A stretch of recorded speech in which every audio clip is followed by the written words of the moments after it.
La obediencia es otro de los pilares de la regla de San Benito. Al abad todos le deben obediencia sin demora. Esto quiere decir no solo que se le ha de obedecer, sino también que se ha de hacer todo lo posible para que esa obediencia sea de buen grado. Las quejas y murmuraciones están absolutamente prohibidas.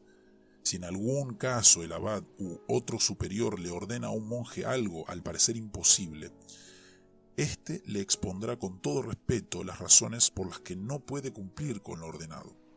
Pero si aún después de tal explicación el abad insiste, el monje tratará de hacer de buena gana lo que se le manda. El abad, sin embargo, no ha de ser un tirano, pues el mismo título de abad quiere decir padre.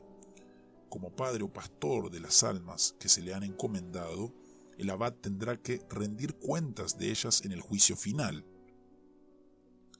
Por ello su disciplina no ha de ser excesivamente severa, pues su propósito no es mostrar su poder, sino traer a los pecadores de nuevo al camino recto. Para gobernar el monasterio, el abad contará con decanos, y estos serán los primeros en amonestar secretamente a los monjes que de algún modo incurran en falta. Si tras 2 amonestaciones no se enmiendan, se les reprenderá delante de todos. Los que aún después de tales amonestaciones perseveren en sus faltas, serán excomulgados. Esto quiere decir no solo que se les excluirá de la comunión, sino también que serán expulsados de la mesa común y de todo contacto con los hermanos. Si aún después de esto alguien persiste en sus faltas, ha de ser azotado. El próximo paso ha de ser dado con gran dolor, como el cirujano que amputa un órgano, pues consiste en la expulsión del monasterio. Pero aún esa expulsión no le cierra todas las puertas al monje recalcitrante, pues todavía, si se arrepiente, puede ser recibido de nuevo en el monasterio. Y si vuelve a caer y hay que expulsarlo de nuevo y se arrepiente, se le recibirá otra vez, hasta 3 veces. Después de esto ya no tendrá más oportunidad y el monasterio le será vedado. Como vemos, la regla de San Benito no fue escrita para santos venerables como los héroes del desierto, sino para seres humanos y falibles. Quizás en esto esté el secreto de su éxito.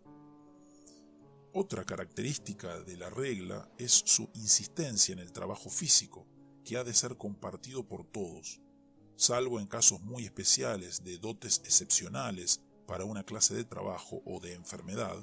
Todos han de turnarse en las distintas ocupaciones. Así, por ejemplo, habrá cocineros semaneros, quienes prepararán los alimentos durante una semana. Tal ocupación no ha de ser vista con desprecio o desagrado, sino todo lo contrario, y por ello Benito prescribe que cada semana el cambio del grupo de cocineros se haga en el oratorio y hasta establece un breve rito para ello. Además, todos se turnarán en trabajar en los campos y en todas las demás tareas necesarias para el sostenimiento del monasterio. La distribución de las tareas, sin embargo, ha de tomar en cuenta la condición de los enfermos, los ancianos y los niños. Para los tales el rigor de la regla ha de mitigarse, su trabajo no ha de ser pesado, y los más débiles recibirán carne, de la cual todo el resto de la comunidad ha de abstenerse. En el monasterio no se les dará preferencia alguna a los monjes que procedan de familias ricas o poderosas. Aún más, si tales familias le envían algo a su pariente, lo que haya sido enviado no le será dado al monje, sino al abad, para que disponga de ello según le parezca mejor. En los casos en que sea necesario establecer un orden de autoridad o de respeto, esto no se hará de acuerdo al orden del mundo exterior, sino según el nuevo orden del monasterio.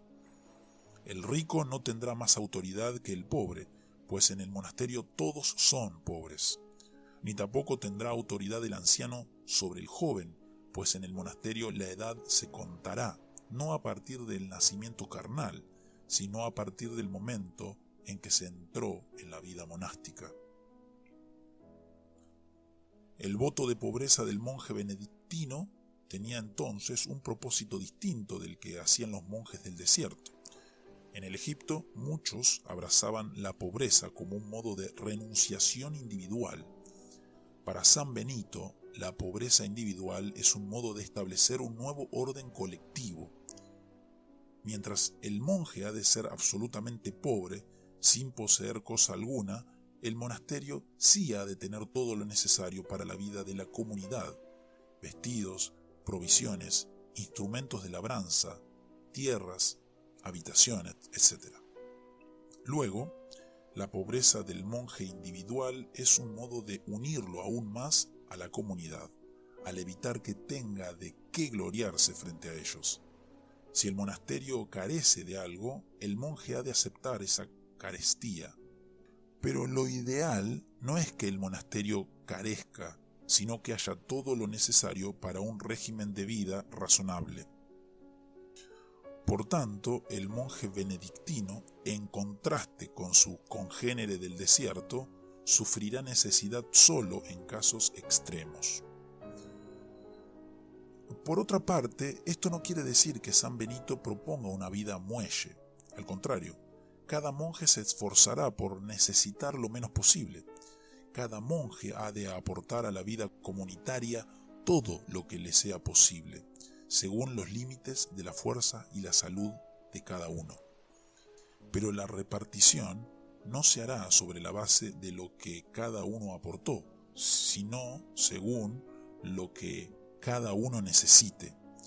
Unos recibirán más que otros. Por ejemplo, los enfermos recibirán carne, pero esto no quiere decir que se prefiera a unos sobre otros, sino que se han de tomar en cuenta las flaquezas de cada cual. El que necesita menos esté agradecido y no se lamente, y el que necesita más humíllese por su debilidad y no se gloríe en lo que ha recibido por misericordia. Aunque nos hemos detenido a considerar el régimen administrativo del monasterio, para San Benito la principal ocupación de los monjes debía ser la oración. Cada día había horas dedicadas a la oración privada, pero la mayor parte de las devociones tenía lugar en el culto común en la capilla u oratorio. Este culto se celebraba diariamente 8 veces, 7 de ellas durante el día y una en medio de la noche, siguiendo las palabras del salmista: 7 veces al día te alabo, Salmo 119, 164, y a medianoche me levanto para alabarte, Salmo 119, 62. El día se empezaba a contar con la oración de medianoche, que en realidad tenía lugar de madrugada, antes de rayar el día, y se llamaba vigilias. Después recibió el nombre de maitines. Durante el día se oraba en las horas llamadas laudes, prima, tercia, sexta, nona, vísperas y completas. Los orígenes de estas horas de oración son diversos. Algunas de ellas se remontan a las costumbres de los judíos en la sinagoga, y hay indicios de que los primeros cristianos continuaron observándolas, por ejemplo, en Hechos 3:1 y 10:9. Otras son de origen monástico. En todo caso, la forma que San Benito les dio continuó usándose a través de toda la Edad Media y con ciertas modificaciones hasta nuestros días.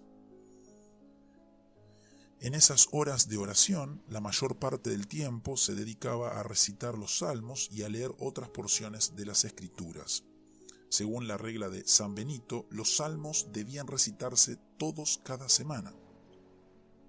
Las otras lecturas de la Biblia dependían de la hora de oración, el día de la semana y la época del año. El resultado de todo esto era que casi todos los monjes se sabían de memoria todos los salmos, así como muchas otras porciones de la Biblia. Por tanto, no es correcto decir que durante la Edad Media no se leía la Biblia. Al contrario, debido al impacto del monaquismo benedictino, la mayoría de los monjes y muchos laicos devotos de la Edad Media podían recitar la Biblia de memoria por horas y horas. El propio Lutero muestra en sus obras un conocimiento de los salmos que sería sorprendente de no haber sido antes monje y por tanto haber recitado todos los salmos cada semana por años y años.